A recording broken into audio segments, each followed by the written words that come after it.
the early days of organized crime in America, one man dominated the headlines. Alphonse Capone was America's first superstar gangster. He's said to be responsible for one of the bloodiest hits in mob history. The St. Valentine's Day Massacre. Al Capone is arguably the only gangster at the time who could murder 7 of his opponents in broad daylight in one of the most audacious hits at that time in gangster history. But behind the headlines, the true significance of Capone's career is less well known. He became the face of organized crime in America, and naturally, the federal government had to come in and bring him down. Capone's swagger set the tone for one of the most glamorous eras in gangland history.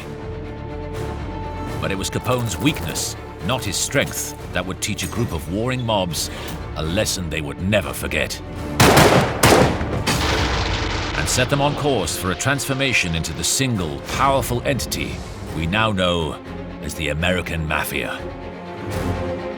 This is the real story of Al Capone.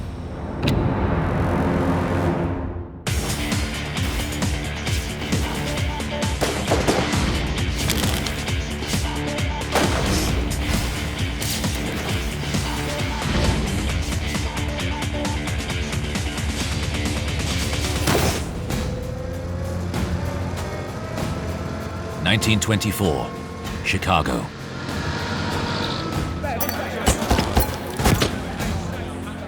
In the suburb of Cicero, Joseph Klenner, the town's mayor, addresses a crowd of reporters.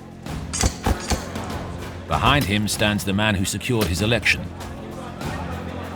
mobster Alphonse Capone. Al Capone realized that part of the secret to power was to control local governments, which he did by bribing officials. He controlled a local mayor, Joseph Klenner, whom he considered his guy, who was duty-bound to obey his orders. But Capone isn't happy. The mayor has gone off message and unexpectedly speaks out against illegal speakeasies, which are the foundation of Capone's criminal empire. Capone isn't going to allow such public disrespect. So he and the mayor were standing on the steps of City Hall, and they had some kind of argument, so Al just whipped out the blackjack.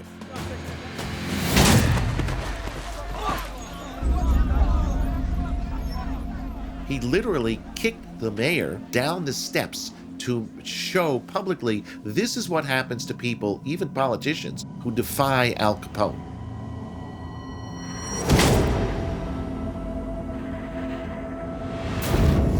Other mob bosses would put the mayor straight behind closed doors. But not Al Capone. In this part of Chicago, he fears no one. What kind of man can beat up the mayor directly in front of the cops and get away with it?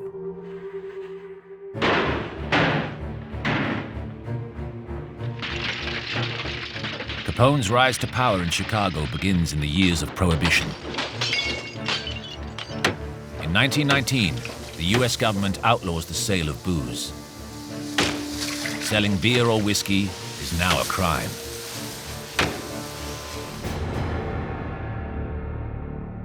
Cue the arrival of a young New York hood called Al Capone. The young heavy has come to work for gang boss Johnny Torrio. Torrio is building a successful business, bootlegging booze and illegally supplying it to the people of Chicago.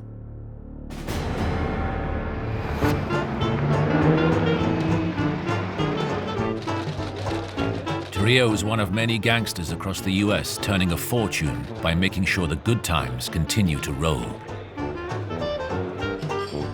Torrio's illegal speakeasies serve his imported booze to thirsty Chicagoans across the south of the city. Prohibition was a complete failure in big cities like New York and Chicago. And Chicago already had a reputation for having a corrupt government and a thriving underworld, even before Prohibition.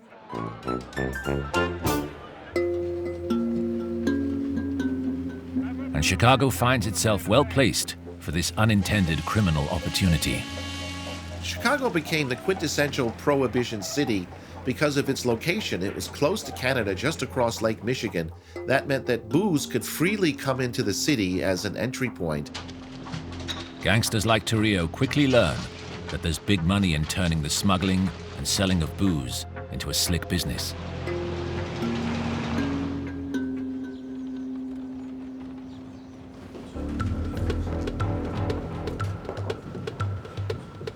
Torrio's Chicago outfit becomes one of the biggest in the city, and the rapid growth means Torrio's always on the lookout for fresh talent. Enter Alphonse Capone, and the young man's ruthlessness and business sharps see him rapidly rise through the ranks. He quickly identified Al Capone as a promising up-and-comer and a protege, and gradually let Al Capone have more and more responsibility. But Torrio's success makes him a prime target for rival gangs.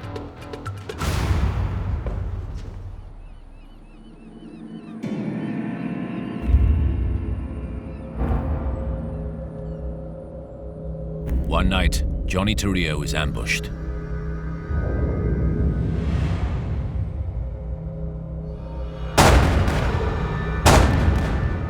He is shot repeatedly in the neck and groin. His attacker is one of his underworld business rivals, notorious gangster and bootlegger George Bugs Moran.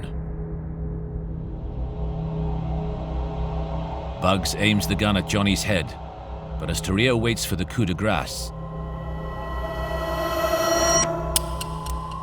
Bugs' gun misfires.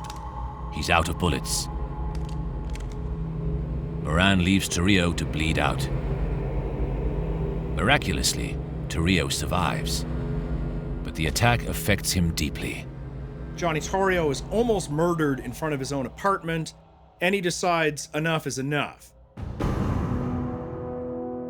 Torrio's sure Chicago is no longer safe, so he makes a life-changing decision for him and for Capone.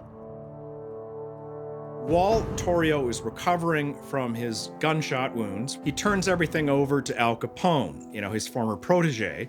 And Capone, of course, is delighted by this. Torrio leaves behind one of the biggest bootlegging syndicates in America and hands the whole Chicago outfit to Al Capone.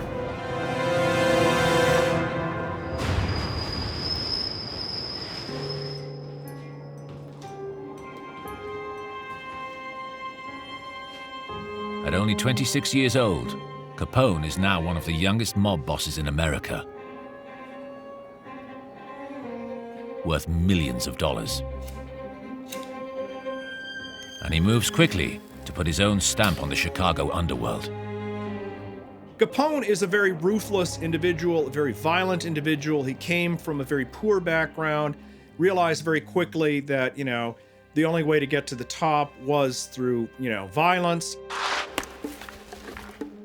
Capone clears the path to profit by bribing police, intimidating politicians, and threatening his rivals.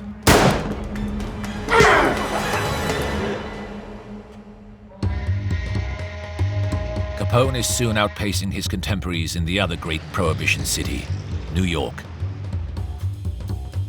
Young gangsters like Meyer Lansky and Frank Costello. In fact, the only mobster who can keep pace with him is one savvy individual, a bright young man who will go on to become one of the most important names in U.S. gangster history, Lucky Luciano. The two great contemporaries was Al Capone in Chicago and Charles Lucky Luciano in New York.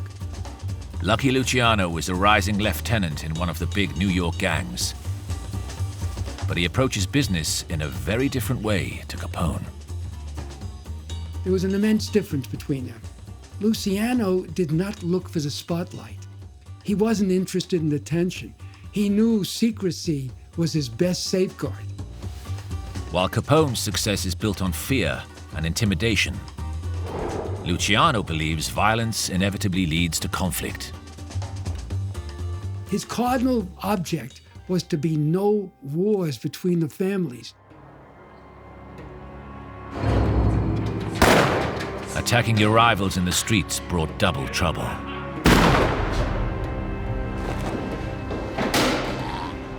Revenge attacks and unwanted police attention.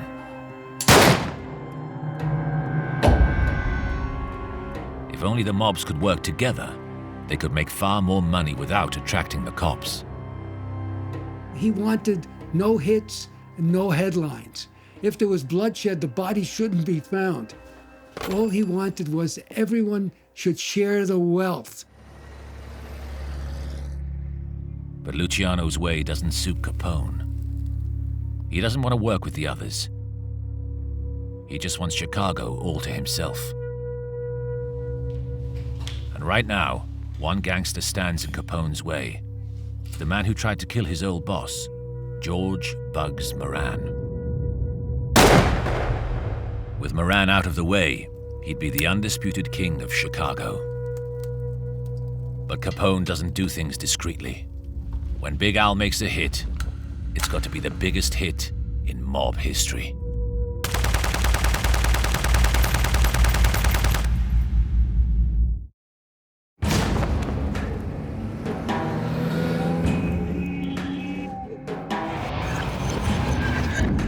At just 26, Al Capone has taken control of the Chicago outfit.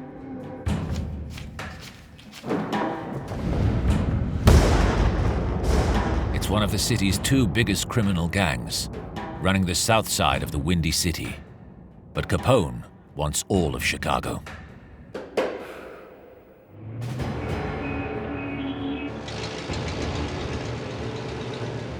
And the man who stands between Capone and being king of the Chicago underworld is George Bugs Moran, the mobster who runs the north side of the city. He thought he had to eliminate the Bugs Moran gang so he could be, if you want to call it, the boss of bosses. No competition in Chicago. Capone and Moran are heading down the road to a brutal war. The two of them became rivals for a criminal empire. Only one of them could possibly survive what was essentially a fight to the death.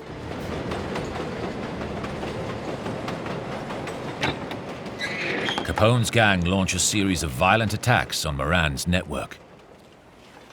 Gentlemen,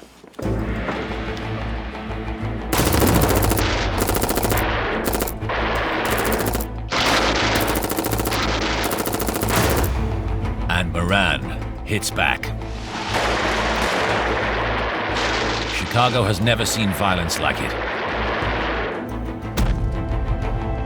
The press go into overdrive, calling the bloody conflict Chicago's beer war. Capone's on the way to becoming America's first ever celebrity gangster.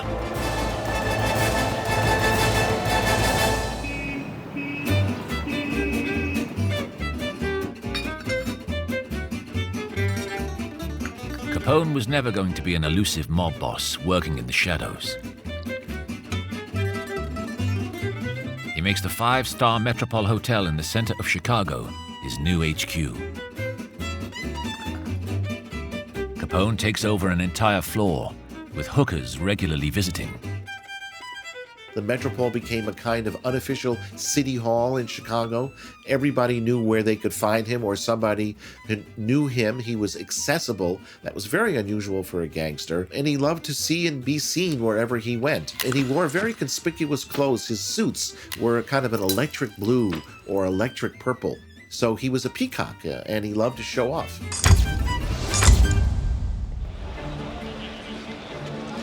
Capone bribes local lawmakers, so he's free to flaunt his position in public without fear of arrest. He wants people to know the face of Al Capone. Capone loves his notoriety, that he loves being seen as the bad guy. And he sort of plays this up, that, you know, the way he looks, the way he dresses, the way he acts, he's almost like a Hollywood imitation of a gangster in many ways. He was a huge personality. He would go into a nightclub, he would go into a restaurant, and he would have to sit in the center of the room so that everybody would know that he was there.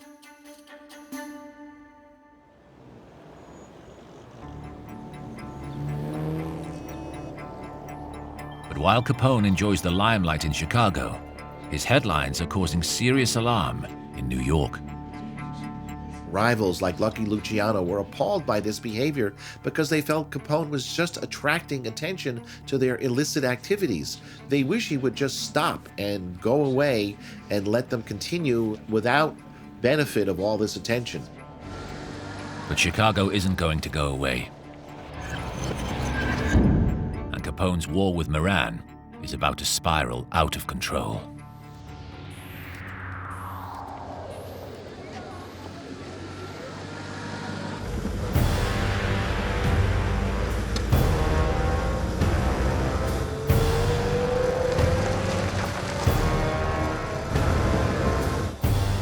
On September the 20th, 1926, Al Capone is eating at a favorite haunt at the Hawthorne Hotel on the outskirts of Chicago.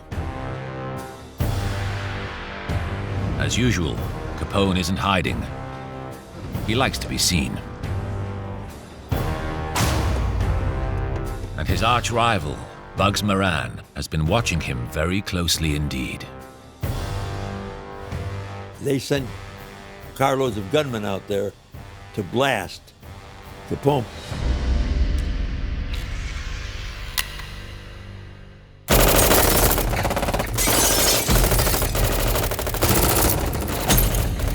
The gunmen open fire indiscriminately. His bodyguard, Frank Rio, flings Capone to the floor to protect him. Thousands of bullets are unleashed in a matter of minutes. Bullets and glass went flying, and Capone realized how vulnerable he was. Remarkably, Capone survives.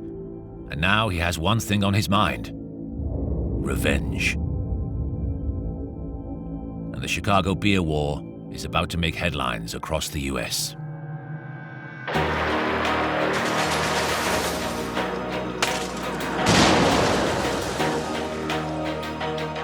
Capone's philosophy was kill and then worry about the consequences. It was a war zone. They didn't use the word terrorism, but gangsters were certainly terrorizing the city, and it was seen as a national crisis. The war rages on until 1929, when Capone decides to end it once and for all. This time, he will make a bloody statement that he hopes will end his problems forever. His violent attack will go down in mob history, but it will also plant the seeds of his downfall.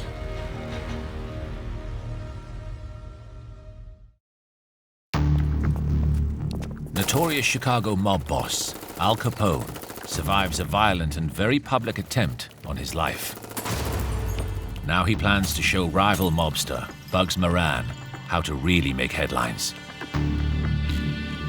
When he kills Moran, he'll be king of Chicago, and the whole world will know.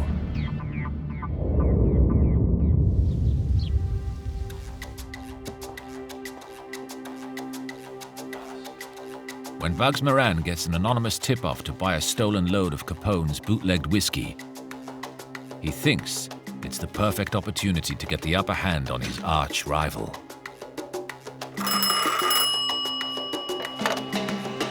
Moran tells his crew they'll do the deal at their secret garage on February the 14th, St. Valentine's Day.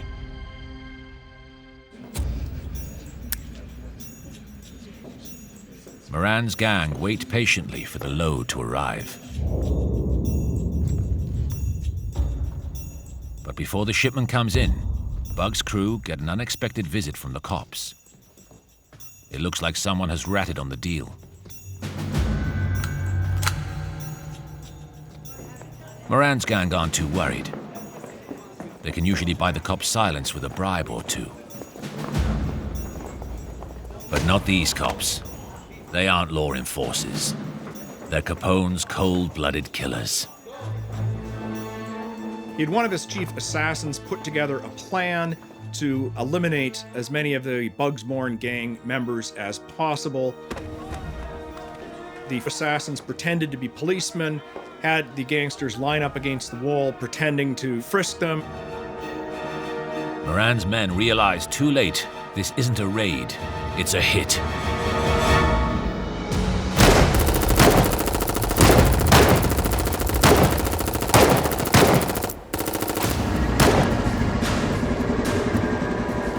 Capone decided to stage a massacre, but he didn't want to do it himself. He wasn't going to stand there with a machine gun and spatter people with bullets.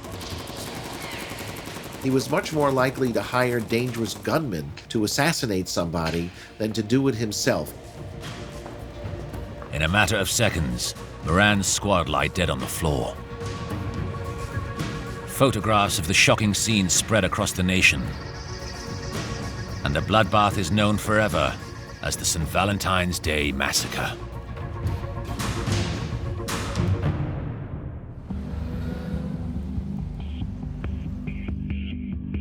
To make sure that no one can pin the killings on him, Capone sits a long way away in the company of an attorney. But he knows that he will be the beneficiary. With Moran out of the way, Chicago is his. If Moran is dead, Capone realizes he's won, that he has sole control of the rackets in Chicago, and he's the top dog there, and it means that he's immensely wealthy. In today's dollars, he would be a billionaire.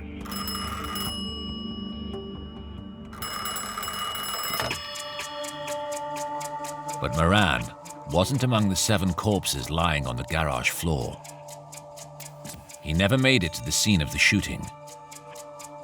When he saw the cop car outside, he kept driving.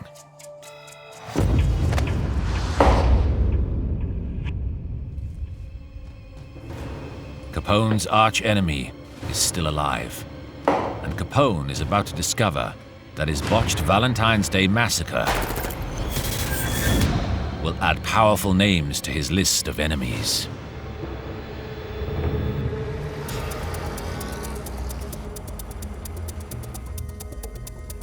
While Capone is publicly battling with Moran for supremacy of Chicago, behind the scenes, up-and-coming mobster Lucky Luciano is plotting to make his own power play for New York.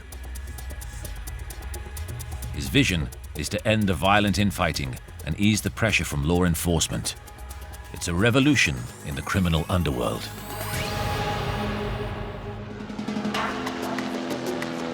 With Capone's massacre still fresh in the headlines, Luciano and other New York mobsters plan a conference in Atlantic City. A lot of what they wanted to talk about at the Atlantic City conference is how do we do this in a matter where not everybody ends up dead? How do we do this in a way that doesn't draw the attention from the authorities? The obvious move is to get violence off the streets and to run the mob as a professional business. The approach couldn't suit Capone less. So Luciano and the others take the bull by the horns and invite the hot-headed Chicago killer to the Atlantic City conference to sit down and thrash it out. Other gangsters, either in Chicago or in New York City, they were a little wary of him because they did regard him as a bit of a loose cannon, and they really didn't like his publicity-seeking personality. Fresh in everyone's mind is the St. Valentine's Day Massacre. Capone may love to seek out the limelight, but Luciano and the other mobsters predict severe consequences. It was very rational for racketeers. As much as people think that they're these big tough guys who are afraid of nothing, they're very afraid of the government. And the last thing they want is to bring down the full force of the United States government on them. Luciano, with the other gangsters, asks Capone to change his ways. But Capone takes issue with his competitors telling him how to run his business.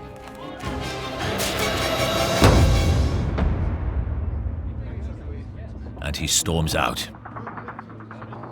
It soon becomes clear that Capone should have listened to Luciano.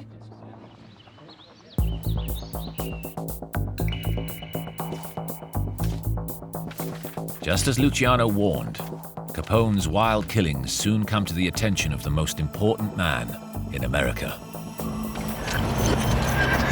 There was a new president, Herbert Hoover, and his first thing was he was confronted by headlines from coast to coast about this massacre and about these outrageous activities in Chicago. Hoover launches a special task force with one mission: get Capone. The St. Valentine's Day Massacre marked a turning point and the beginning of a concerted federal effort to get Capone, i.e. get him behind bars some way.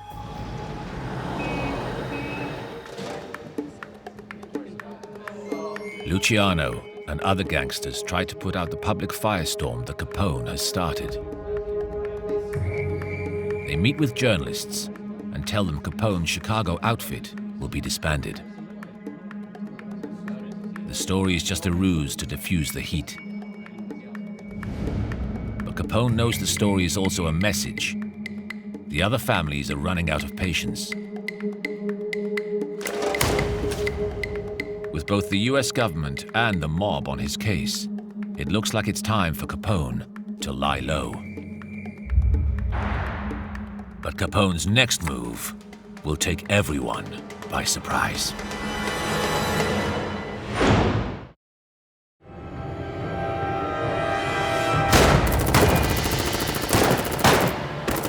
After the St. Valentine's Day bloodbath, Al Capone is now a hunted man. Within the mob, the New York rising star Lucky Luciano wants Capone out of the way.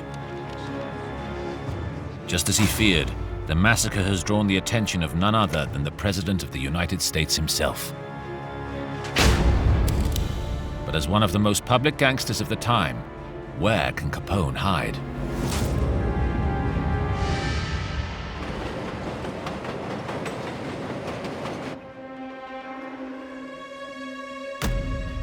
Capone's next move takes everyone by surprise. He finds safety in the one place no one would expect him to go.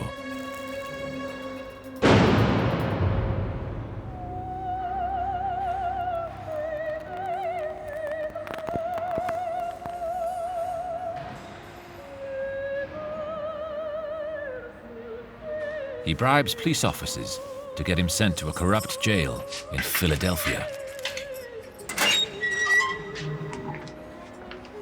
where he finds conditions far from typical. His stay in the Philadelphia penitentiary was more like a stay in a hotel or a rest cure. People waited on him hand and foot there. Everybody was corrupted, and he had a very easy time there. It was relaxing. The prison term is in fact part of a deal brokered with Luciano and other mobsters. And Capone is living the high life at the expense of the US government. But back in Chicago, the feds have got different plans for Al Capone.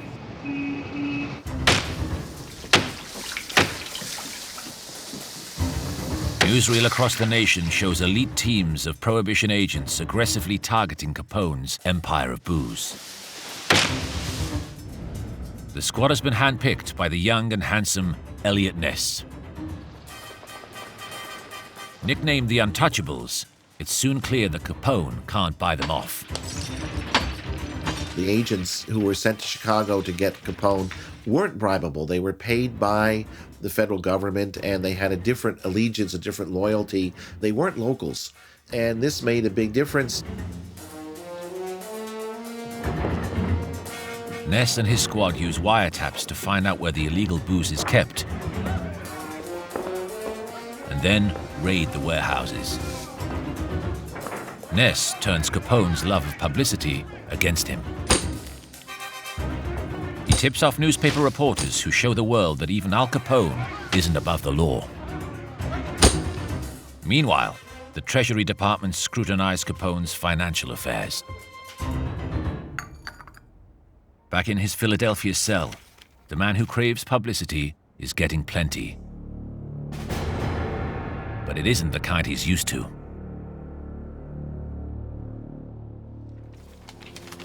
After 10 months behind bars, Big Al gets secretly let out of prison by officials and heads back to Chicago. When he returns, he finds the government have dragged his reputation through the mud. And Al Capone is no longer the king of Chicago. He's now public enemy number one.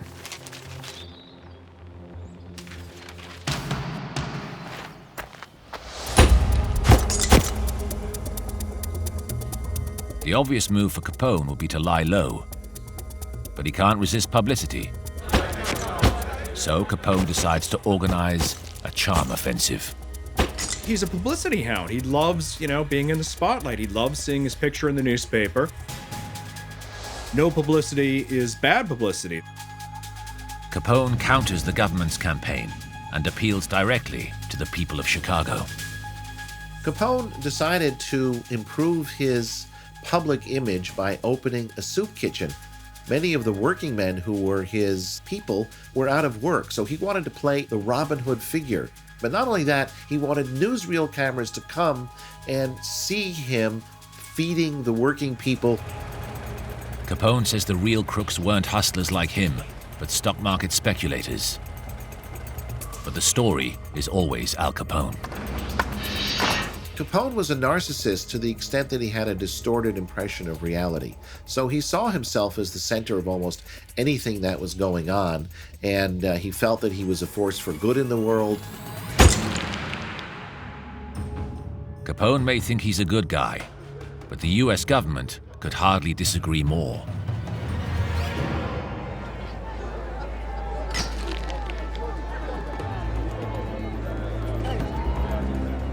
Working diligently behind the scenes, federal agents have been building a strong case for tax evasion. Capone was immensely rich. In today's money, he was worth billions, and he didn't pay his taxes. The police smash open Capone's private safe. He liked to keep records of what was coming to him to make sure he wasn't being cheated. So finally they had the goods on him.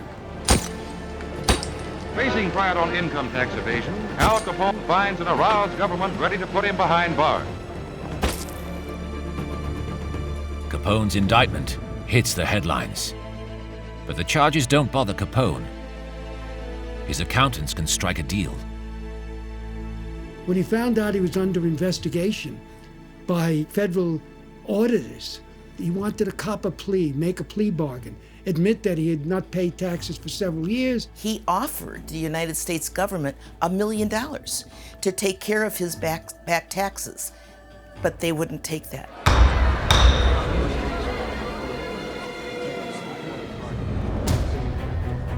Even when he's brought to trial, Capone is confident that he can walk away.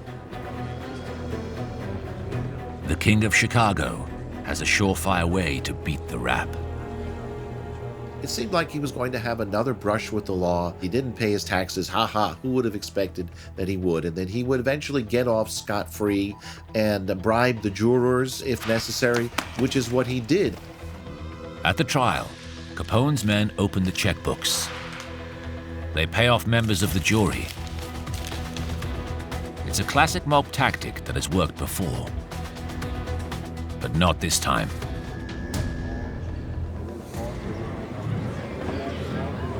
At the last moment, the judge shows that the law is one step ahead. The authorities realized that he probably would try to bribe the jurors or threaten them in some way so they wouldn't convict him. So they brought in, to everybody's surprise at the last minute, another jury who couldn't have been tampered with.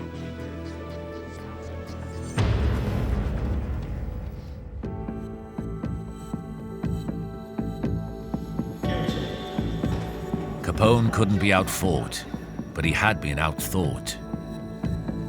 He gets an 11-year conviction for tax evasion. Nobody got 11 years for income tax violation. That kind of case would have resulted in 18 months or something. But they gave him 11 years. He was stunned. His lawyers were stunned. Everybody was stunned. It didn't seem possible that one could be jailed for such a, quote, minor offense. Of course, the government wanted to make an example of Capone.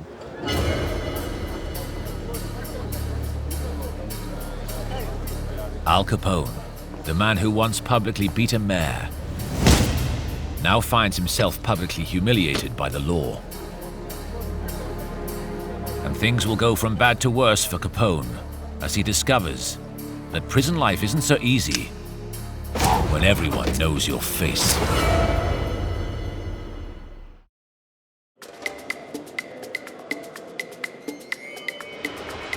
On October 24th, 1931, Al Capone, one of the best-known mobsters in the world, goes to jail for tax evasion. They didn't get him for any of his gunplay, for any of his murders, for any of his racketeering. They got him on income tax evasion, something he had never anticipated. Capone's downfall makes the news across the world. It looks like the US government has dealt a mortal blow to organized crime.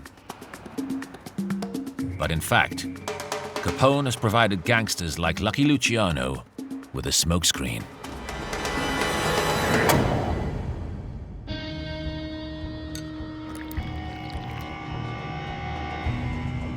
Beyond the glare of publicity, a new, secretive, and highly effective organization of mobsters is taking shape. And they're happy that Capone is locked away. Other gangsters rejoiced that Capone was now no longer at large. On the other hand, they were afraid that the same thing could happen to them. Gangsters learned to avoid publicity from Capone because they saw where it got him. They realized it made him a target for federal investigations that eventually put him in jail.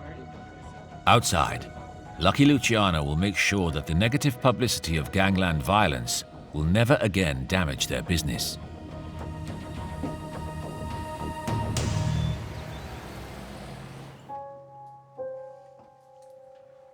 When Luciano makes his play for control of the New York mob, he does it not by ordering a public massacre, but with just 2 strategic hits. First, he sacrifices his own godfather, Joe Masseria. And next, Masseria's arch-rival, Salvatore Barazzano.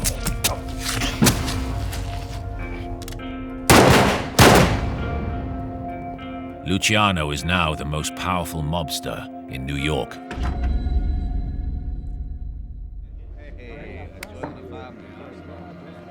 Soon he will lead the Commission, the mob's board of directors, and usher in a new era of cooperation and wealth for what will become the American Mafia.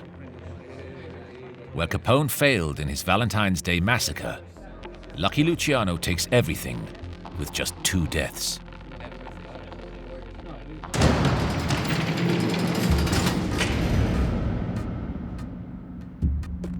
Behind bars, his empire gone, Capone's reputation is in tatters. Now the government decide to use Capone for some publicity of their own. They move America's most high-profile gangster to the New Island fortress of Alcatraz. President Hoover said to the warden, "If you want the world to know what a horrible place Alcatraz is, transfer Al Capone out there." And that is exactly what they did. He was in a 6-foot by 10-foot cell. And they put him on the outside where he could look across the bay at San Francisco. For people to come to visit him, they had to get on a ferry boat and go across the water. No longer the feared man he once was, for the first time in his life, Capone tries to keep a low profile. When Al Capone was in Alcatraz, it was humiliating in part because other prisoners were not afraid of him. He was given a very derogatory term, the wop with the mop, because he was often seen mopping.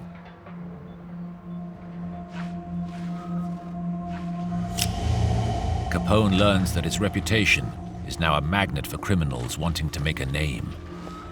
One is Jimmy Lucas, a member of a gang called the Texas Cowboys. Capone's fall from grace is complete.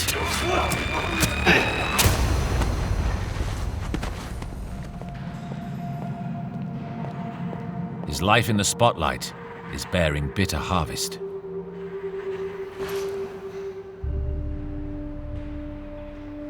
In time, prison doctors discover that perhaps Capone wasn't entirely to blame for his reckless behavior. Al Capone suffered from syphilis. He acquired it from prostitutes as a young man in Brooklyn, didn't realize that he had it, and it explains a lot about his behavior and his temperamental outbursts throughout his life. As he got older, it also shattered his health because there was no cure for it at the time. In 1939, Capone is released from prison on medical advice. By now, the syphilis had spread to his brain, and Al Capone has the mental age of a 12-year-old. The family had a big party for him in Chicago when he got released. And my mother said that Al was there, but he would come up to her and say, "Who are you?" And then he would go over to his own sister and say, "Who are you?" Al Capone will live out the rest of his life in seclusion in his mansion in Florida. A gangster without a gang.